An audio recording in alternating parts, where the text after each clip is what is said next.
अस्सलाम वालेकुम। बोलो तलत हुसैन के साथ। अगर आप नून लीग की तरफ से आते हुए बयानात को देखें तो एक हैरानकुन तस्वीर बनाती है। हैरानकुन इस लिहाज से कि इसके अंदर आपको बहुत जोश व जज्बा नज़र आता है, इसके अंदर आपको गुस्सा नज़र आता है, इसके अंदर आपको बाज़ जगह पर दानिशमंदी भी नज़र आती है। बयानात हम आपके सामने रख देते हैं। एक तो पीडीएम इजलास के अंदर डिप्टी स्पीकर केस में अदालती फ़ैसला मुस्तरद, हम सबको पता है कि ये स्टैंड लिया गया। नवाज शरीफ साहब कहते हैं कि लाडले का 4 साल का गंद हम पर डाल दिया गया, सिर्फ मुल्क बचाने के लिए हुकूमत में आना कबूल किया। मरीम नवाज साहिबा कहती हैं इंसाफ के तकाजे पूरे करने के लिए फुल कोर्ट का मुतालबा नहीं माना गया, हमें नज़र सानी में जाना है या खामोश रहना है, फ़ैसला करना होगा। पीडीएम के दूसरे रहनुमा फजल रहमान साहब भी कह रहे हैं कि अब हमें वाज़ेह समत का तयन करना होगा, खेल के सारे किरदारों के मुताबिक भी जानना होगा। शाहिद खान साहब कह रहे हैं कि मफानती पॉलिसी ने शुरू दिन से हमें नुकसान पहुँचाया। राना सनाउल्लाह खान साहब ने कहा कि हमारे बाबे बैठे हुए हैं, अब देखते हैं कि वो क्या फ़ैसला करते हैं, इंतखाबात के बारे में फ़ैसला क्या होता है। राना साहब हमारे साथ मौजूद है, वफाकी वज़ीर दाखिला। राना साहब बहुत शुक्रिया। बयानात अगर देखें ना जी, तो आपके बयानात बसा औकात में बड़े तगड़े लगते हैं, लगता है कि जी बड़ी सोच विचार हो रही है। लेकिन हम आपसे जब भी इंटरव्यू करते हैं, आप हमें जो बात बताते हैं वो पूरी नहीं होती। आपने मसलन हमें बताया कि जी हुकूमत जो है वो अपने साल पूरी करेगी, टेन्योर पूरा करेगी, वो हुकूमत अब लड़खड़ा रही है। पंजाब के अंदर हमज़ा कहीं नहीं जाएगा, हमज़ा चला गया। आपने कहा ज़िमनी इंतखाबात के अंदर हम 14 सीटें लेंगे, उसके अंदर आपके 4 सीटें आईं। तो मैं ये जानना चाह रहा हूँ कि आप जैसा ज़ीरक सियासतदान और आप जैसे दूसरे ज़ीरक सियासतदान जिन्होंने सारी उम्र जो है इस दश्त में गुजारी है, वो सिचुएशन को मिसरीड कर रहे हैं या किसी और का प्लॉट आपके खिलाफ बड़ा ज़बरदस्त है, क्या हो रहा है? नहीं, ये किसी का प्लॉट हमारे ख़िलाफ़ कोई इतना ज़बरदस्त नहीं है। मैं इससे मुराद ये बिल्कुल नहीं है कि प्लॉट होंगे, नहीं प्लॉट होंगे, लेकिन किसी के प्लॉट के ज़बरदस्त होने को मैं तो तस्लीम नहीं करता और ना ही ऐसा है। हाँ, कुछ चीज़ें जो हैं वो यानी एक बुनियाद होती है, उस बुनियाद के ऊपर फिर आगे 2-3 नताइज होते हैं। अगर वो आपकी बुनियाद जो है वो गलत हो जाए तो फिर अगले नतीजे जो है वो दुरुस्त नहीं रहते। मिसाल के तौर पे आपने ये जो इब्तदाई में गुफ्तगू फरमाई है, ये दुरुस्त है, ऐसा ही था, ऐसे ही हमने कहा था, इसमें कोई शक नहीं है। लेकिन इसकी बुनियाद जो है ये ज़िमनी इलेक्शन था। अगर ज़िमनी इलेक्शन में से हम 13-14 सीटें ले जाते तो ये सारी बातें जो आप कह रहे हैं कि जी आपके अंदाज़े गलत हुए, ये सारे अंदाज़े जो है ये दुरुस्त ठहरते। लेकिन वो हम 14 में से जो है वो 13 या 14 में से जो हम ले जाना चाहते हैं, हम सिर्फ 5 सीटें जो है वो ले जा सके। इस दौरान जो अब आप कहेंगे कि जी आपको पहले क्यों अंदाज़ा नहीं हुआ, हाँ हमें अंदाज़ा था। लेकिन वो कहते हैं कि अगर एक चीज़ आपके ख़िलाफ़ जा रही है तो जब तक वो ख़िलाफ़ चली ना जाए उस वक्त तक आप उसको रोकने की जब कोशिश कर रहे होते हैं तो आपको ये कभी तस्लीम नहीं करना चाहिए कि जी वो हमारे ख़िलाफ़ जा चुकी है। ठीक।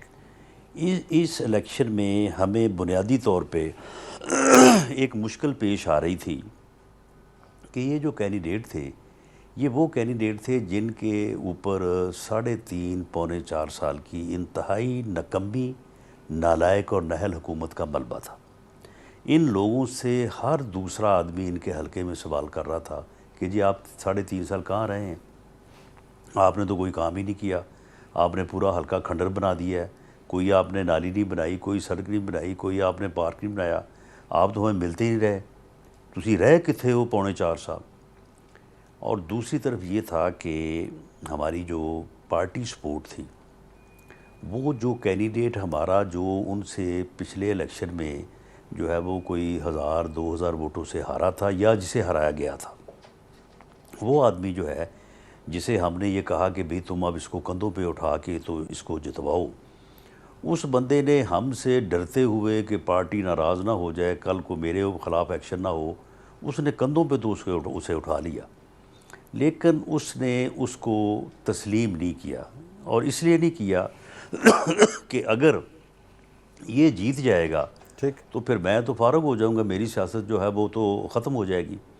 अच्छा, जब हमारे बंदे ने उसे कंधों पे हमारे कहने पे उठा लिया, हमारे जाने पे उसने जिंदाबाद मुर्दाबाद के नारे भी लगाने शुरू कर दिए, और अगर कोई जलसा वहाँ पे किया तो वहाँ पे भी वो बंदे सारे लेके आ गया। तो हमने समझा कि यार ये ठीक हो गया, तो अब ये दिल से जो है ये कर रहे हैं। लेकिन इलेक्शन वाले दिन ही ये मालूम हो गया था, जब हलकों में राब्ता करने के बाद पोजीशन पता चली कि भी क्या हो रहा है।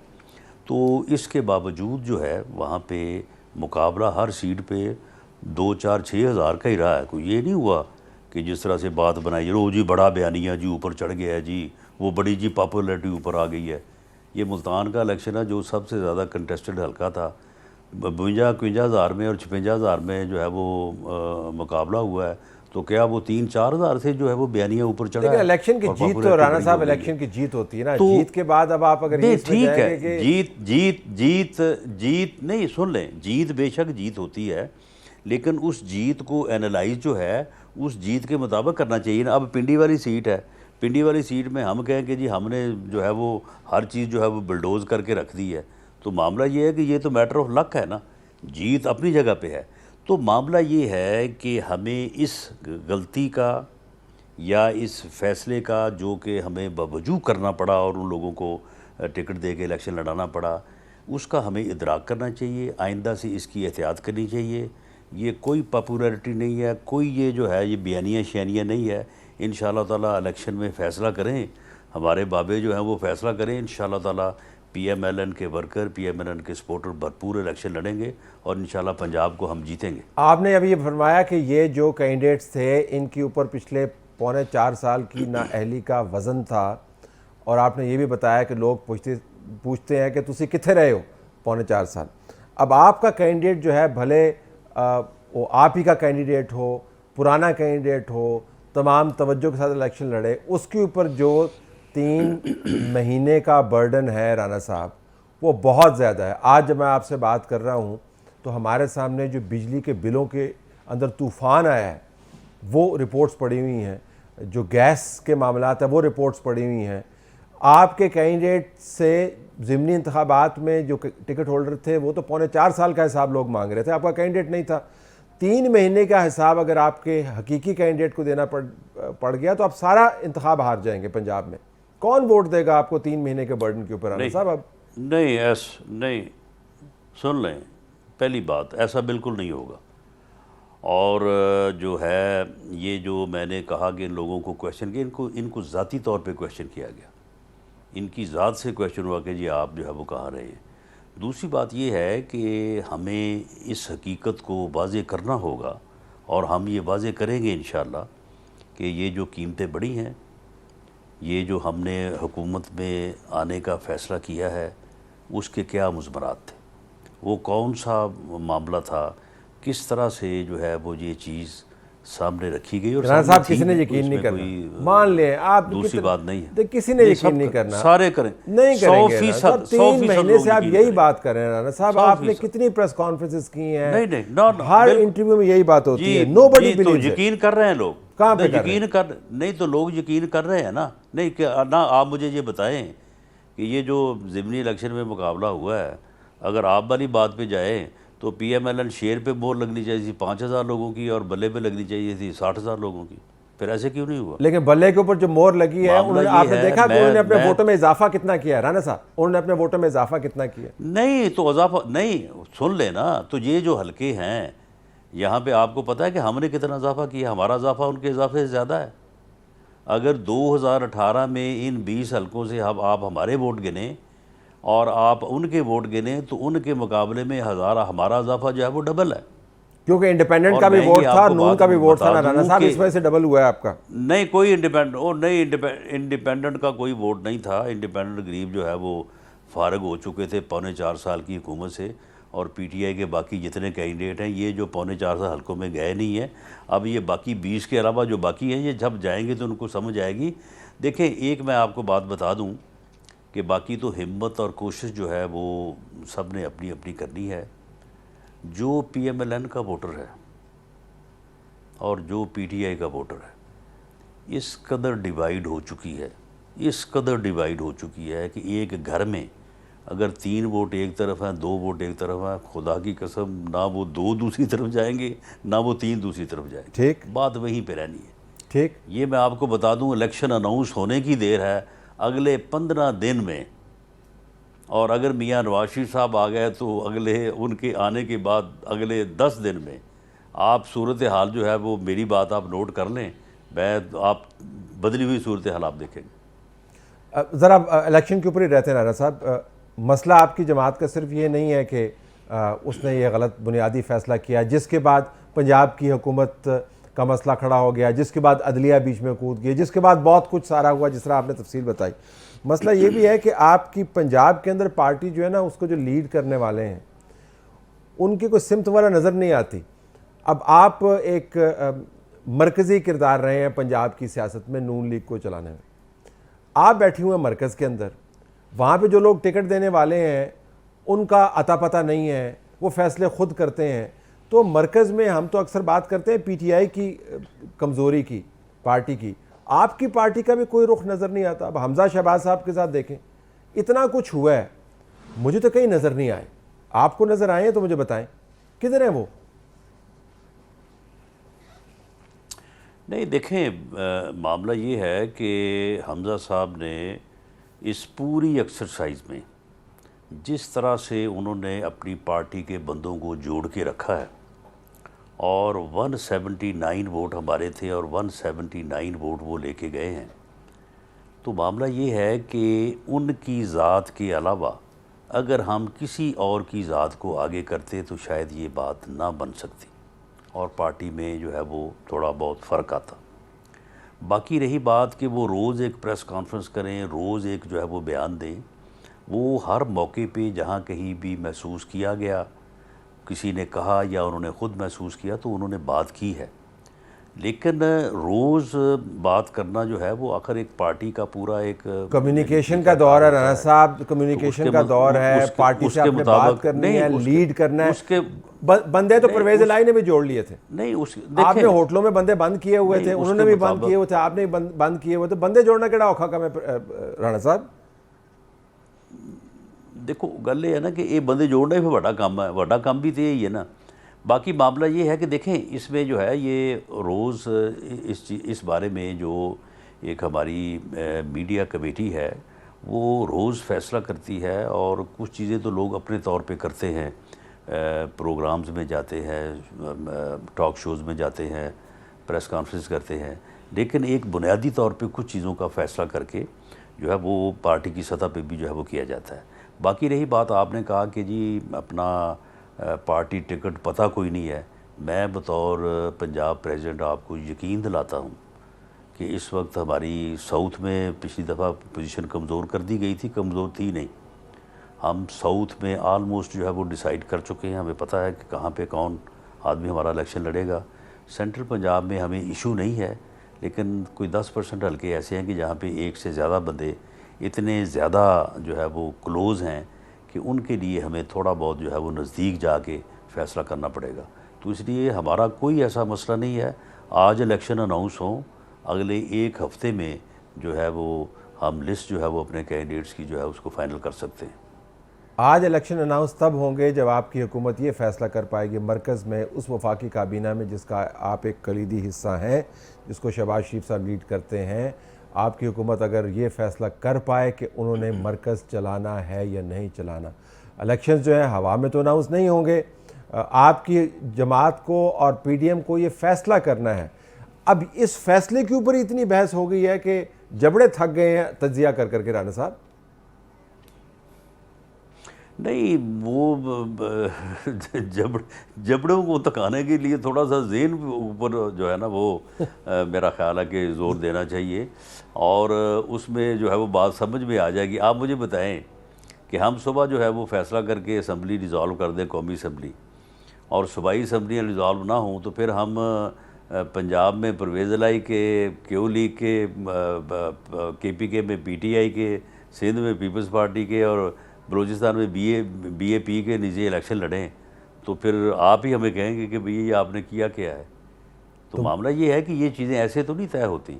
तो ये किसने तय करनी है? इस पे आ जाना, फिर तय करते हैं, तो मुझे बताएं किसने तय तरीके से तय होनी है ना। किसने तय करनी है? देखिए तय तो सियासतदान ही करते हैं, सियासतदानों को ही करनी चाहिए, लेकिन बदकिस्मती है कि इस मुल्क में एक ऐसा बदबख्त सियासतदान जो है वो एक पार्टी का सरबराह बन चुका है कि वो रात भी गालियां दे रहा था अपने मुखालिफ सियासतदानों को कि वो सारे चोर हैं, वो डाकू हैं। भी इससे बंदा कोई पूछे कि तुमने अगर 1 करोड़ कोई 58,000 के करीब 1.5 करोड़ के करीब वोट लिया था, तो 1,28,00,000 वोट तो PMLN ने भी लिया है। तुम 1,28,00,000 लोगों को उठा के समंदर में फेंक दोगे? इस वक्त जो अपोजिशन में लोग बैठे हैं इत्तेहाद में, 2,32,00,000 वोट इन्होंने लिया 2018 के इलेक्शन में, तमाम तर ऑड जो है वो सूरत हाल के। और जो लोग PTI में बैठे हैं उनका जो है वो 1.5 करोड़ है। तो मामला ये है कि इसको कौन समझाए, इस पागल को? वही तो मेरा सवाल आपसे राना साहब, आपने चलते। आपने जो इंतखाबात के लिए कंडीशन लगाई है बातचीत के जरिए, अगले ही जवाब में आपने खुद ही बता दिया वो शर्त पूरा नहीं होगी क्योंकि इमरान खान ने आपसे बात नहीं करनी, तो फिर आप लटके रहेंगे मरकज में ऐसे ही? नहीं तो फिर हम इस तरह से तो मरकज़ को, हम कौमी असम्बली का, सिर्फ कौमी असम्बली का इलेक्शन जो है वो इस तरह से हम नहीं समझते कि वो फिर किसी मसले का हल है, वो मुल्क को और मज़ीद बहरान में ले जाएगा। तो हम फिर इसको उस वक्त तक, जब तक कि कोई ऐसी सूरत हाल जो है वो पैदा नहीं होती जिसमें जनरल इलेक्शन पूरे मुल्क में हो, फ्री भी हो, फेयर भी हो। अच्छा, एक और बात है, अगर ये भी कर देते हैं तो वो कहेगा ये चीफ इलेक्शन कमिश्नर तो जी, वो तो अभी कह रहा है, कहेगा नहीं, वो तो कह रहे हैं, वो तो कह रहे हैं अभी से ना, पुरानी डिमांड। तो फिर वो कैसे होगा? तो फिर वो कैसे होगा?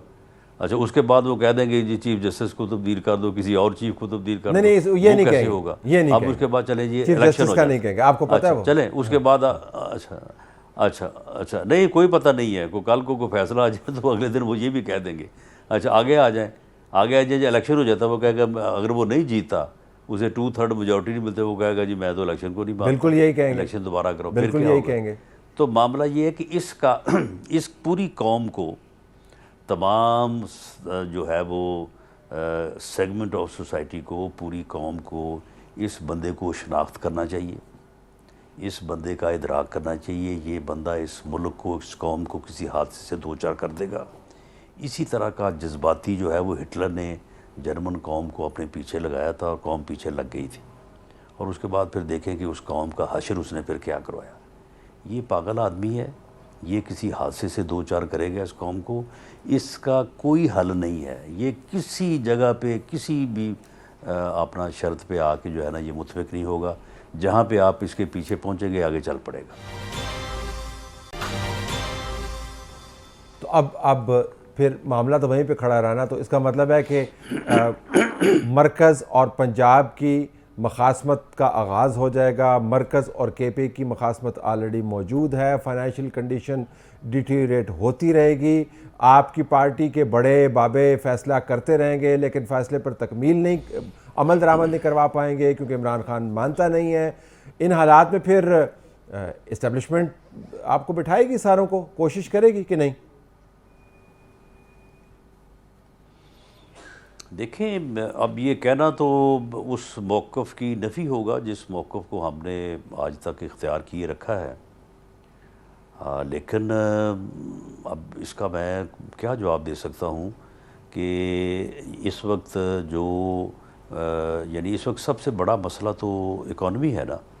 तो इकॉनमी में जो है वो दो चीज़ें हैं। इकॉनमी में एक जो है वो डॉलर की उड़ान है और महंगाई है, और उसकी दो बुनियादी वजह हैं। IMF का मुआहदा, और वो मुआहदा इसलिए नहीं हो रहा कि जो शराइत जो है वो इस यानी नाअहल और नालायक पागल इंसान ने या इसकी हुकूमत ने तय की थी, वो वजह है। और दूसरी उसकी वजह ये है कि पॉलिटिकल इंस्टेबिलिटी है, सियासी अदम इस्तेहकाम है। जब तक ये दोनों दूर नहीं होंगे, IMF के साथ मुआहदा नहीं होगा और सियासी अदम इस्तेहकाम दूर नहीं होगा, ना आप डॉलर को रोक सकते हैं, ना आप महंगाई को रोक सकते हैं, ना आप इन हालात की ख़राबी को रोक सकते हैं। तो फिर अगर ये आगे बढ़ते हैं तो हम इस पोजीशन को जो है वो आजकल में वाज़े कर देंगे। तो फिर कौन फ़ैसला करे कि कौन बैठने को तैयार नहीं है, कौन मामला सुलझाने को तैयार नहीं है, कौन बात करने को तैयार नहीं है। नहीं, कौन फैसला करे कि इस्टेब्लिशमेंट फैसला करे कि कौन नहीं सजा दी जाए। इस्टेब्लिशमेंट नहीं फैसला करना है ना, फिर आप बुनियादी तौर पर तो गेंद इस्टेब्लिशमेंट की तरफ ऑटोमेटिकली चली जाएगी। मैं ये नहीं कह रहा हूँ कि आप फेंक देंगे गेंद उनके, नहीं चलें, ऑटोमेटिकली चली जाएगी उनके पास। नहीं चले ऐसे नहीं, ऑटोमेटिकली क्यों चली जाएगी? क्योंकि मामला ये है क्योंकि स्टेलमेट है ना जी, स्टेलमेट नहीं हो सुन गया। लेना, नहीं सुन लेना, इसमें किसी को ज़बरदस्ती मनाने की बात तो है नहीं। एक फरीक तो माना हुआ है कि मैं बात भी करने को तैयार हूँ, मामला तय करने को भी तैयार हूँ, उसमें लचक भी है, उसमें मामला फहमी भी है। एक फरीक जो है वो पागलपन का मुजाहरा कर रहा है। जो सहाफ़ी बरादरी है, मिसाल के तौर पे आपके स्टेचर के 4-5 लोग, मैं नाम इसलिए नहीं लेता कि फिर किसी का नाम रह ना जाए, जिनका हर तरफ उतना ही बराबर का एहतराम है, और ख़ुदा की कसम इस्टेब्लिशमेंट के बड़ों से ज़्यादा जो है वो आपको ना कहना मुश्किल होगा, क्योंकि फिर उससे एक बयानिया बनेगा, उससे एक माहौल बनेगा। आप लोग आ जाएं, आप लोग हमें बताएं कि जी ये दुरुस्त है, आप ये करें, उनको भी कहें, फिर जो ना करे तो फिर उसके ख़िलाफ़ जो है वो कौम को आगाह करें। तो फिर क्या होगा? ज़रूर हमने इस्टेब्लिशमेंट को हर मामले में घसीटना है। तो फिर मेरा ख्याल है कि दुनिया के फिर किस जो है मुल्क वो में राना इस साहब प्रेशर आपकी को- देखें, मुझे इस तो बड़ा प्रेशर को कोई बर्दाश्त नहीं कर सकेगा। देखें जी, वो आपकी बात ठीक है, वो जो खौफनाक सिनारियो है, लेकिन हमारी ईगोज़ जो है बड़ी मसाज होती हैं जब इस तरह की बात सुनाई देती है कि हम बड़े तुर्रम खान हैं। लेकिन मैं आपको हम्बली बता रहा हूँ, हमारे पास कोई ऐसी ताकत नहीं है। दुनिया में कहीं पर ऐसा नहीं होता कि इतने ग्रेम बहरान के अंदर बयानियाँ बनाने वाले या एजेंडा क्राफ्ट करने वाले सहाफ़ी या तज्ज़िया निगार जो हैं वो मीडिएट करने जाएं। हमने ये बहुत भुगता है, छोटे पैमाने पे मैंने लाल मस्जिद के मामले में हमने देखा ये करते हुए। हमने इस्तेमाल किया एंकर्स को, उस वक्त किसने किया वो एक अलग बात है, और बयानियाँ बनाने की कोशिश की, मीडिएट करने की कोशिश की, तो क्या हुआ? तो गुजारिश ये है कि ये नहीं होने का, यू नो दैट आखिर में आके इस्टेब्लिशमेंट के साथ ही आपको डील करना है। चलें फिर आप हमसे इस तरह से एतराफ़ जुर्म तो ना करवाएं, क्योंकि ये हमने कभी ना चाहा है, ना कभी कहा है, और ना हमारा ये जो है वो मौक़िफ़ रहा लेकिन है। ड्रिफ्ट उधर ही है ना जी, हमारा ड्रिफ्ट तो मौक़िफ़ उधर ही तो जाएगी। यही है कि तमाम अदारों को जो है वो अपनी आइनी हदूद के रह के काम करना चाहिए। तो इसलिए मैं तो समझता हूँ कि देखें, मीडिया जो है वो भी एक बहुत बड़ी ताकत है, वो 4th पिलर ऑफ स्टेट कहा जाता है। अगर आप सभी लोग मुत्तफ़िक हो के किसी बात को करना शुरू कर दें तो चलो उसका उन बड़ा बड़ा असर है, साढ़े इतफाक़ राय दे खाते पाल हमारा इतफाक़ राय जो है वो एक और ही लंबा लांझा है, उसके अंदर अब ना ही जाए तो बेहतर है। वो इतफाक़ राय नहीं होने लगे। ज़रा आप कंडीशन, आपने बताया कि आपकी जो पार्टी है और PDM जो है वो मामला फ़हम भी है और हालात से आगाह भी है और लचक भी रखती है। PMLN की क्या बेसिक शराइत होंगी अगर कोई भी इदारा मीडिएट कर रहा हो कि किन मामलात के ऊपर आके कौमी इंतखाबात अनाउंस हो सकते हैं? अगर आप हमें बता दें अमूमी तौर पर। Simple, only one demand, free fair election, no political intervention by anyone, और जो है वो सबको जो है वो लेवल जो है वो फील्ड जो है वो दी जाए। इसके अलावा हमारा कोई मुतालबा नहीं है। नवाज शरीफ की वापसी और Establishment से केसेस, हमारी कोई लड़ाई नहीं है। नवाज शरीफ की वापसी और केसेस, जी मरियम देखें, वो नवाज। अगर आपने नहीं देखें, मामला ये है कि अगर आपने लेवल प्लेइंग फील्ड देनी है तो फिर आप मियां नवाज शरीफ को इन झूठे केसेस में जो है वो जो सज़ाएँ जो आपने दी हुई हैं, तो वो आप क्यों नहीं उनको जो है वो वापस करें, या चलें वापस करें या उनको एक साइड पे करें। मियां नवाज शरीफ जो है वो फौरी तौर पे वापस आने को तैयार है और इंशाल्लाह वो आएंगे। तो मियां नवाज शरीफ की वापसी के लिए इनेबलिंग माहौल बनाएं। मरियम नवाज के केसेस भी उसके अंदर आएंगे, इसहाक डार की वापसी भी उसी के अंदर होगी। नहीं, इनेबलिंग माहौल की ज़रूरत ही नहीं है। प्रोटेक्टिव बेल हम सुबह दायर करते हैं, परसों वो लग जाए और उनको प्रोटेक्टिव बेल मिल जाए, वो वापस आएँ, उनकी अपीलें बिल्कुल ये पेंडिंग रखें, जब उनकी बारी आए उनको सुनें और उनका मेरिट के ऊपर जो है ना वो फैसला करें। लेकिन बिल्कुल आपके हम ये नहीं कहते कि आप ये भी कर दें वो भी कर दें। लेकिन आपके लिए वैसे कितना ज़बरदस्त मैनूवर हो राना साहब कि अगर आप नवाज शरीफ को वापस लाएं बग़ैर इस बातचीत के और लैंड करवाएं उनको लाहौर, और परवेज़ इलाही की हुकूमत को उनको गिरफ्तार करने दें, आपकी पार्टी का बयानिया किधर पहुंच जाएगा? कैसा ज़बरदस्त मैनूवर होगा कि नहीं? नहीं, मामला ये है कि जो मुनसब आला है उसका भी तो पाकिस्तान उतना ही है जितना मेरा है या मियां नवाज शरीफ का है। मुनसब आला को चाहिए ना कि वो जिस तरह से उन्होंने पंजाब हुकूमत को एक एक यानी निशाना लगा के उसको जो है वो चौरी परवेज़ लाई तक पहुँचाया है, तो एक आध निशाना जो है वो हमारी तरफ भी लगा दें। हम तो सिर्फ प्रोटेक्टिव बेल की बात ही कर रहे हैं। मैं तो ये तो नहीं कह रहा कि बरी कर दें हमें और हमें जो है वो आप सारे केस माफ नहीं करें। तो आप मैं यही तो गुजारिश कर रहा हूँ, तो आप उस तरफ जाते ही क्यों हैं? आप नवाज शरीफ को वापस लाएं, लाहौर में उतारें उनको और होने दें, फिर आगे से दंगल चलने दें, होने दें, फिर गिरफ्तार क्या हो जाएगा कि नहीं? चले फिर नहीं, फिर अगर इलेक्शन आ गया और उसके बाद फिर जो है वो हमें ये लेवल प्लेइंग फील्ड ना मिली, तो फिर ये दंगल भी जो है ये हो जाएगा इंशाल्लाह। इस दंगल के होने के बड़े कभी इम्कानात हैं। गो मैं फैसले की पोजीशन में नहीं हूँ, फैसला तो मियां नवाज शरीफ साहब भी करेंगे, लेकिन फिर फैसला यही होगा जो आपने बात की। अच्छा, ये भी बताइएगा ज़रा कि जुडिशरी का आपने जिक्र किया, इस फैसले के ऊपर, इस अमल के ऊपर आपने कहा कि किस तरह निशाने लगा लगा के परवेज़ इलाही तक ताकत को पहुंचाया गया या परवेज़ इलाही को ताकत तक पहुंचाया गया। कितना गुस्सा है नून लीग के अंदर और कितनी परेशानी, कोफ्त या डिसअपॉइंटमेंट है नून लीग के अंदर? बहरहाल इसमें आप यानी गुस्सा और परेशानी दोनों को जो है वो यकजा करके दरमियान में आ जाएं कि हमें इसके ऊपर बेहद अफसोस है। हमारे जो आली मर्तबत हमारे मुअज़्ज़ज़ जो जज साहबान हैं, उन्होंने अपनी इज़्ज़त में इजाफ़ा नहीं किया, हमें इस बात का अफसोस है। तलत साहब, आज जो जुडिशल कमीशन का जो अजलास हुआ है उसमें जो चीज़ सामने आई है, आप मुझे बताएं कि उसके बाद फिर रह क्या जाता है।